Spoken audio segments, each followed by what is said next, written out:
এমপের জগদীশ।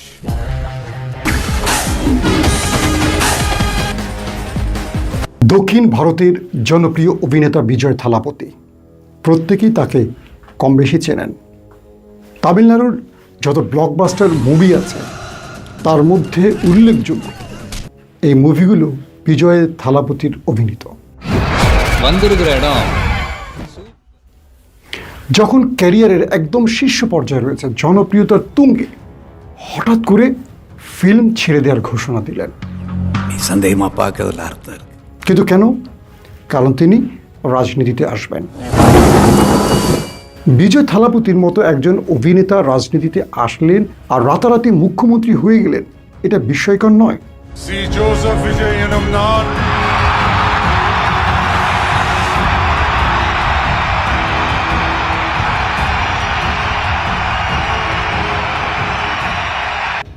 ভারতের ইতিহাসে বহু অভিনেতা, অভিনেত্রী, খেলোয়াড় রাজনীতিতে এসছেন, কিন্তু কেউ বিজয় থালাপতির মতো একেবারে প্রথম গোলেই বাজিমাত করতে পারেন।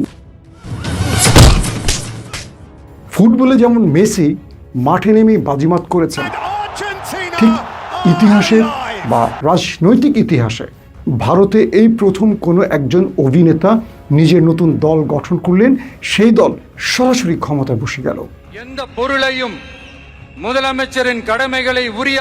চলুন আজ বিজয়ের গল্প শোনাবো আপনাদের। ভারতের রাজনীতিতে এক প্রশ্ন হলো, বিজয় থালাপতির মতো একজন অভিনেতা, তিনি রাজনীতিতে নাম লেখালেন, আবার এক গোলে বাজিমাত কি করে করলেন?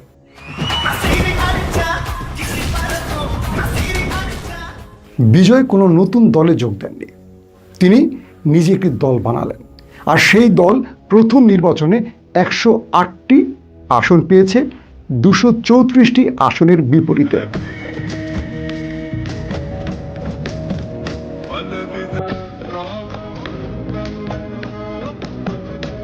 তারপর শুরু হয় এক নতুন আলোচনা।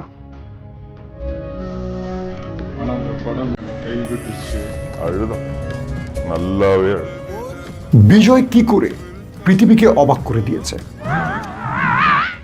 বিজয় কি একজন তথাকথিত অভিনেতা থেকে তথাকথিত রাজনীতিক? না, গল্পটা ভিন্ন রকম।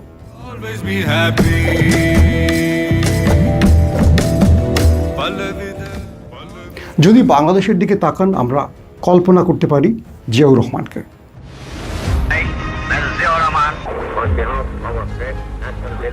যদি কল্পনা করেন, আমরা ভাবতে পারি এনসিপিকে। জিয়াউর রহমান এক টালমাটাল দেশে অস্থিরতার মধ্যে সিপাহী বিপ্লবের মাধ্যমে তিনি ক্যান্টনমেন্ট থেকে নেমে হয়ে গেলেন রাজনীতিক। তুমুল জনপ্রিয়, বাংলাদেশের প্রতিটি মানুষের হৃদয়ের আসনে বসে গেছেন। তিনি না থাকলেও তার দলটি এখন পর্যন্ত সবচেয়ে বড় রাজনৈতিক দল। অজস্র ভুলের মধ্যেও এই দলটিকে মানুষ এখনো ভালোবাসে, স্রেফ শহীদ জিয়ার নামটি স্মরণ করে। শুরু হয়েছিল সেই সময়ের মহাগুরুত্বপূর্ণ চরিত্র জিয়াউর রহমান। এনসিপির কথা ভাবেন, এক প্রতাপশালী, এক ডাইনি, স্বৈরতান্ত্রিক নেত্রী, স্বৈরাচার ফ্যাসিস্ট শেখ হাসিনা, যাকে পুরো বাংলাদেশ একাট্টা হয়ে নাড়াতে পারছিল না। হঠাৎ করে অল্প কিছু ছেলে, চেনা নেই জানা নেই, তারা আসলেন, রাজপথ কাঁপালেন বৈষম্য বিরোধী আন্দোলনের নাম করে। তাদের ডাকে পুরো বাংলাদেশ নেমে এলো। পুরো বাংলাদেশ মানে কি, ছাত্র জনতা থেকে শিশু, কিশোর, বৃদ্ধ সবাই নেমে এলেন। রাজপথে জীবন দিল 2000 মানুষ, 30-40 হাজার আহত হলেন, পঙ্গু হলেন, অন্ধ হলেন।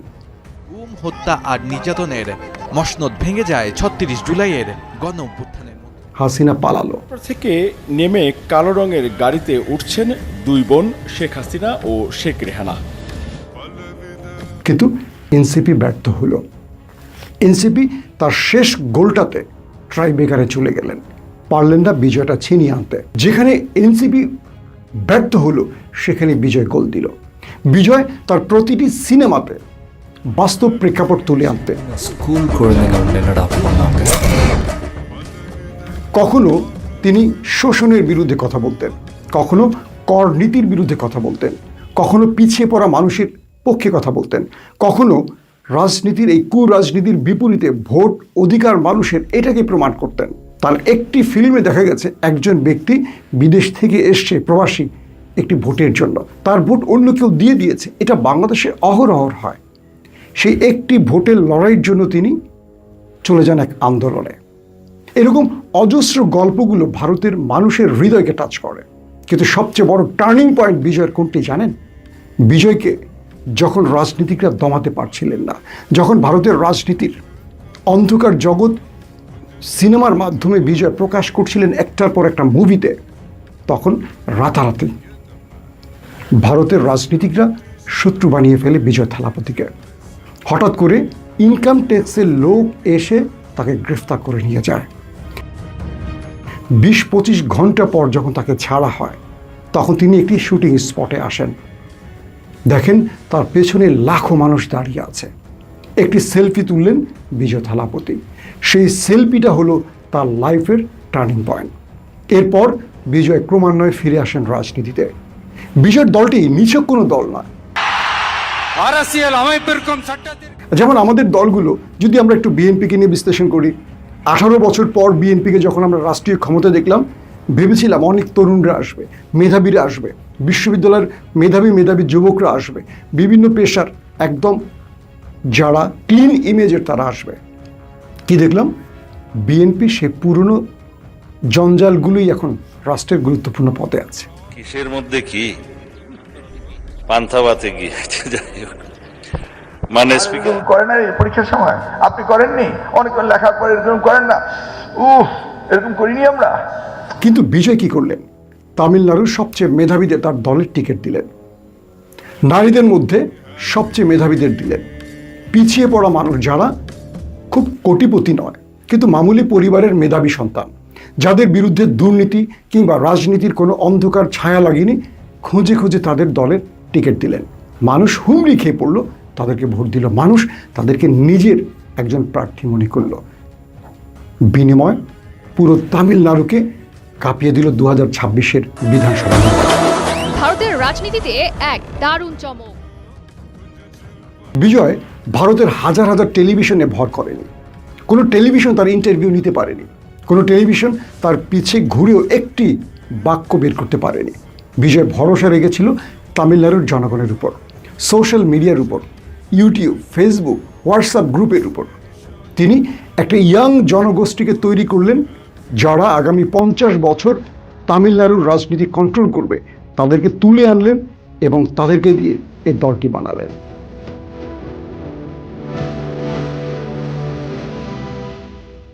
তামিলের জনগণ মনে করল বিজয় তার ক্যারিয়ারের শীর্ষ সময় বিশাল ত্যাগটি স্বীকার করেছেন তামিলের পরিবর্তনের জন্য। মানুষ তার প্রতি আস্থা রেখেছে, আর সেই আস্থায় তার দলটি এবার ক্ষমতা এসছে।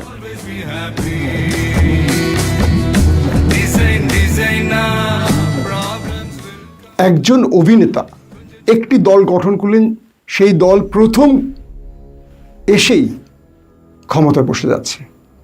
এটি ইতিহাসে বোধহয় এটি বিরল। আমরা যদি বিজয় থালাপতি থেকে কিছু শিক্ষা নিতে চাই, একটি বিষয় বুঝবো, তিনি একজন সেকুলার। তিনি মুসলমানদের ইফতার প্রোগ্রামে যান, হিন্দুদের প্রোগ্রামে যান, খ্রিস্টানদের প্রোগ্রামে যান। তার কাছে ধর্ম নয়, প্রতিটি মানুষের অধিকার সবার আগে। তিনি যে স্লোগানটি তুলে এগিয়ে গেছেন, সেই স্লোগানটি পুরো তামিলনাড়ুর মানুষের হৃদয়ে স্থান পেয়েছে।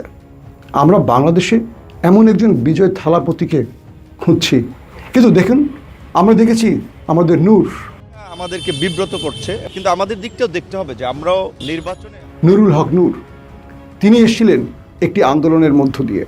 এরপর দেখলাম তিনি বিক্রি হয়ে গেলেন, কখনো এই দল, কখনো ওই দল, যে দল টাকা দেয় সেখানেই বিক্রি হন। তিনি এমনও রাজনীতি করেছেন, আওয়ামী ফ্যাসিজমের পক্ষে অর্থের বিনিময়ে নিজেকে বিক্রি করেছেন। আমরা এনসিপিকে দেখেছি, যে কজন বসেছিল উপদেষ্টা পরিমণ্ডলে, হাজার হাজার কোটি টাকা লুটপাটের অভিযোগ তাদের উপর এসছে। আমরা এমন কাউকে বিজয় থালাপতির মতো আস্থায় রাখতে পারি না যে আমাদের অন্ধকার থেকে মুক্তি দেবে। পেয়েছিলাম এক জিয়াউর রহমানকে, অকালে তাকে হারিয়েছি, কিন্তু জিয়াউর রহমানের দলটি কি আজ সে আদর্শে চলছে? এই প্রশ্নটি এখন আমাদের করতেই হয়। প্রত্যেকে ভালো থাকবেন। আল্লাহ হাফিজ। দাঁড়াপ